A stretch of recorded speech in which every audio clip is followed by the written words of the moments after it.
بسم اللہ الرحمن الرحیم۔ السلام علیکم ورحمۃ اللہ وبرکاتہ۔ حضرت ابن عباس رضی اللہ تعالیٰ عنہ روایت کرتے ہیں کہ نبی کریم صلی اللہ علیہ وآلہ وسلم نے فرمایا، کسی نبی کو اپنی قوم کے ہاتھوں اتنی تکلیف اور اذیت نہیں پہنچی جتنی حضرت نوح علیہ السلام کو اپنی قوم کے ہاتھوں برداشت کرنی پڑی۔ کافر ان کو ڈراتے، دھمکاتے اور تبلیغ سے باز رکھنے کے لیے اتنا مارتے کہ وہ بے ہوش ہو جاتے۔ حضرت ابن عباس رضی اللہ تعالیٰ عنہ سے ایک اور روایت منقول ہے کہ ان کی قوم انہیں اتنا مارتی کہ وہ گر جاتے تو ان کو کمبل میں لپیٹ کر کسی مکان یا ویرانے میں ڈال لیتے اور سمجھتے تھے کہ وہ انتقال کر گئے ہیں، مگر پھر جب ان کو ہوش آتا تو دوبارہ اپنی قوم کو راہ حق کی طرف بلانے میں مصروف ہو جاتے۔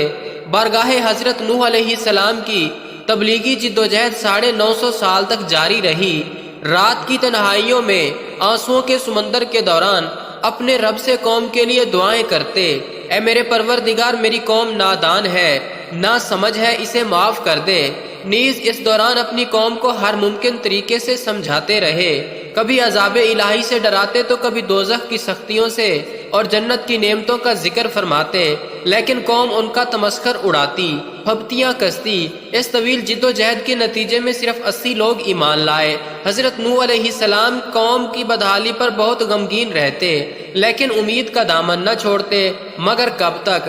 آخر کار طویل اور سخت ترین کاوشوں کے بعد وہ لمحہ آ ہی گیا کہ جب آپ علیہ السلام نے قوم سے مایوس ہو کر اپنے رب کے سامنے اپنی معروضات پیش کرنے پر مجبور ہو گئے۔ اللہ تعالیٰ کا قرآن پاک میں ارشاد ہے، نوح علیہ السلام نے اللہ سے عرض کی کہ اے پروردگار، میں اپنی قوم کو دن رات بلاتا رہا لیکن وہ میرے بلانے سے اور زیادہ بھاگتے رہے۔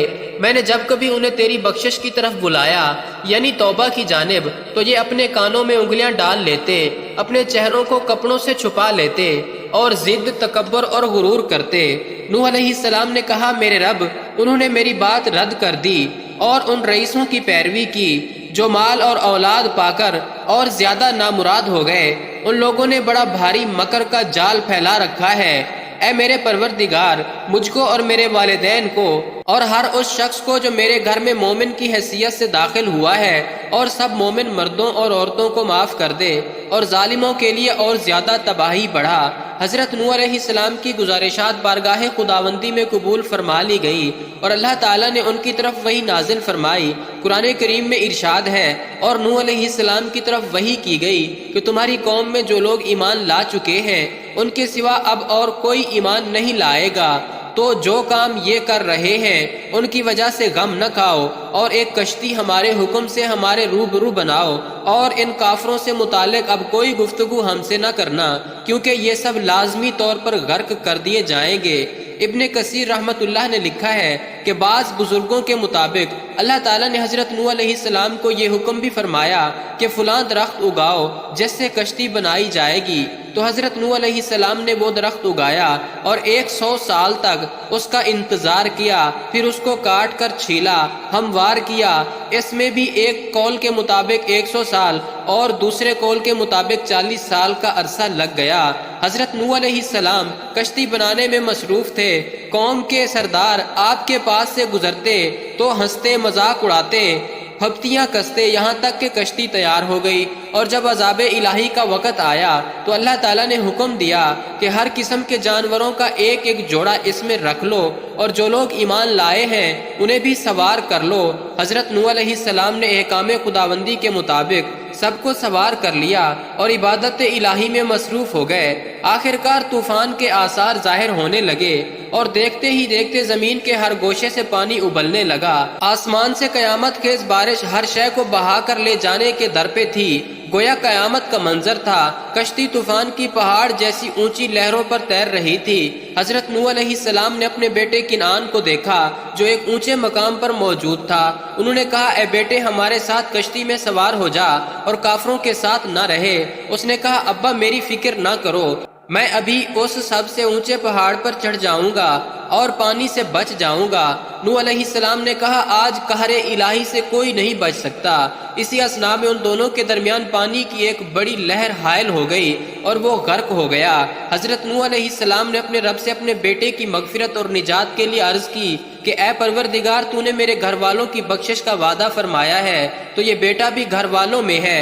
اللہ تعالیٰ نے فرمایا اے نوح علیہ السلام وہ تیرے اہل میں سے نہیں ہے کیونکہ اس کے اعمال اچھے نہیں ہیں۔ طوفان نوح علیہ السلام میں پانی کی لہریں اس قدر بلند تھی کہ انہوں نے روئے زمین کے تمام پہاڑوں کو بھی چھپا لیا تھا۔ زمین پر کوئی بھی چیز زندہ سلامت نہ تھی، سب کچھ نیست و نابود ہو چکا تھا۔ صرف حضرت نوح علیہ السلام کی پہاڑ نما کشتی تھی جو اللہ کی مدد سے پانی کی بلند و بالا بپھری خوفناک موجوں میں تیرتی پھر رہی تھی۔ حضرت ابن عباس رضی اللہ تعالیٰ عنہ سے روایت ہے کہ کشتی میں 80 اشخاص تھے اور ہر ایک کے ساتھ ان کا کنبہ بھی تھا، اور یہ لوگ کشتی میں تقریباً 150 دن رہے اور اللہ تعالیٰ نے کشتی کا رخ مکہ مکرمہ کی طرف پھیر دیا۔ کشتی 40 دن بیت اللہ کے گرد چکر لگاتی رہی، اس کے بعد اس کا رخ جبل جودی کی طرف پھیر دیا گیا جہاں وہ ٹھہر گئی۔ پھر حضرت نوح علیہ السلام نے اہل زمین کی خبر لینے کے لیے ایک کوے کو بھیجا۔ کوے نے زمین پر مردار دیکھے تو ان پر جھپٹ پڑا اور تاخیر کی، جس کی وجہ سے کبوتر کو بھیجا۔ کبوتر ایک زیتون کے پتے کو لے کر آیا اور اس کے پاؤں کیچڑ میں لتڑے ہوئے تھے، جن کو دیکھ کر حضرت نوح علیہ السلام نے اندازہ لگایا کہ زمین خشک ہو چکی ہے۔ حضرت نوح جودی پہاڑ سے زمین پر اتر آئے اور ایک بستی تعمیر کی جس کا نام سمانین رکھا، یعنی 80 آدمیوں کی بستی۔ اسی دوران ایک مرتبہ صبح کو اٹھے تو ہر آدمی کی زبان بدل چکی تھی، یعنی 80 زبانیں ہو چکی تھیں۔ لوگ ایک دوسروں کی زبان نہیں سمجھ پا رہے تھے تو حضرت نوح علیہ السلام ہر ایک کی ترجمانی فرماتے تھے۔ حضرت قتادہ رضی اللہ تعالیٰ عنہ وغیرہ فرماتے ہیں کہ قوم نوح علیہ السلام کے یہ افراد محرم الحرام کی 10ویں تاریخ کو کشتی سے باہر آئے۔ بعض روایتوں سے استفادہ ہوتا ہے کہ حضرت نوح علیہ السلام کی کشتی میں سب سے پہلے سوار ہونے والا جانور طوطی یا چونٹی تھی اور آخری جانور گدھا تھا، اور ابلیس بھی گدھے کے ساتھ کشتی میں سوار ہوا۔ ابن عباس رضی اللہ تعالیٰ عنہ سے روایت کی گئی ہے کہ سب سے پہلا پرندہ جو حضرت نوح علیہ السلام کی کشتی میں داخل ہوا وہ طوطی تھی، اور سب سے آخر میں سوار ہونے والا حیوان گدھا تھا، اور ابلیس بھی گدھے کی دم کے ساتھ کشتی میں داخل ہوا۔ اس روایت میں لفظ الدورہ آیا ہے جس کے معنی ایک قسم کی طوطی ہے۔ بعض منابع میں الدورہ کے بجائے الذرہ آیا ہے جس کے معنی چونٹی ہے کہ اس بنا پر روایت کے معنی بدل جائیں گے۔ پہلا جانور جو کشتی میں سوار ہوا چونٹی تھی اور آخری گدھا تھا۔ حضرت نوح علیہ السلام گدھے کو لائے اور اس کا سینہ کشتی میں داخل ہوا۔ اس وقت ابلیس نے گدھے کی دم پکڑ لی اور گدھے کے پاؤں کو کشتی میں سوار ہونے سے روکا۔ حضرت نوح علیہ السلام نے گدھے سے خطاب کر کے فرمایا افسوس ہو تم پر، کشتی کے اندر داخل ہو جاؤ، لیکن گدھا داخل نہ ہو سکا۔ حضرت نوح علیہ السلام نے کہا افسوس ہو تم پر، کشتی میں داخل ہو جاؤ اگرچہ شیطان بھی تیرے ساتھ ہو۔ جو ہی یہ جملہ حضرت نوح علیہ السلام کی زبان پر جاری ہوا، شیطان نے گدھے کو رہا کیا اور گدھا کشتی میں سوار ہوا اور شیطان بھی اس کے ساتھ کشتی میں سوار ہوا۔ روایت ہے کہ جب حضرت نوح علیہ السلام کی کشتی کوہ جودی پر جا کر رکی تو ابلیس نے پانی پر بیٹھ کر حضرت نوح علیہ السلام سے کہا اے نوح علیہ السلام، تو نے بد دعا کر کے دنیا کو پانی میں غرق کر دیا، اب میرے لیے کیا حکم ہے؟ حضرت نوح علیہ السلام نے جواب دیا اب تمہارا کام یہ ہے کہ خدا سے توبہ کرو اور خدا کے فرما بردار بندے بن جاؤ۔ ابلیس نے کہا کیا میری توبہ قبول ہو جائے گی؟ اگر قبول ہونے کی امید ہے تو آپ میرے حق میں سفارش فرما دیجئے۔ حضرت نوح علیہ السلام نے مناجات میں حق تعالی سے عرض کیا کہ ابلیس توبہ کی درخواست کر رہا ہے، کیا حکم ہے؟ حکم ہوا شیطان سے کہہ دو کہ اگر وہ آدم علیہ السلام کی قبر کو سجدہ کر لے تو توبہ قبول کر لی جائے گی۔ حضرت نوح علیہ السلام نے خدا کا حکم ابلیس کو سنایا تو ابلیس نے جواب دیا کہ میں نے زندہ آدم علیہ السلام کو تو سجدہ نہیں کیا تھا، اب مرنے کے بعد ان کو کب سجدہ کرنے والا ہوں؟ ابلیس نے کہا چونکہ آپ نے خدا کی جانب میری سفارش کی تھی اس لیے شکریہ کے طور پر آپ سے 3 باتیں عرض کرتا ہوں۔ نمبر 1، جس وقت غصہ آئے مجھے یاد کر لیا کرو۔ غصے کے وقت میں انسان کا چہرہ، منہ، ناک بن جاتا ہوں اور خون کی طرح رگ رگ میں دوڑتا پھرتا ہوں۔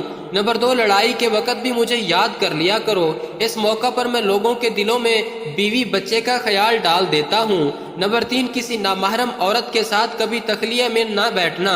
میں ایسے وقت نامعلوم کیا کر گزرتا ہوں۔ ایک روایت میں ہے کہ ابلیس نے حضرت نوح علیہ السلام سے کہا تھا کہ حسد حرص نہ کرنا۔ حسد کی وجہ سے میں اور حرص کی وجہ سے آدم علیہ السلام جنت سے نکال دیے گئے۔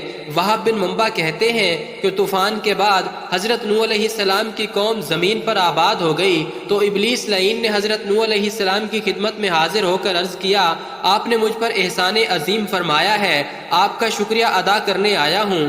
اس احسان کے بدلے میں آپ جو بات مجھ سے دریافت فرمائیں گے اس کا صحیح جواب دوں گا۔ حضرت نوح علیہ السلام نے شیطان کی بات سن کر منہ پھیر لیا۔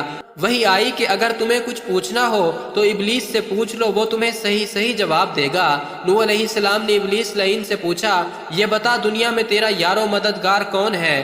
ابلیس نے جواب دیا، میرے یار و مددگار وہ لوگ ہیں جو بخل اور تکبر کرتے ہیں اور ہر کام میں عجلت کے عادی ہیں۔ حضرت نوح علیہ السلام نے فرمایا، تو میرا کس بات پر شکریہ ادا کرنے آیا تھا؟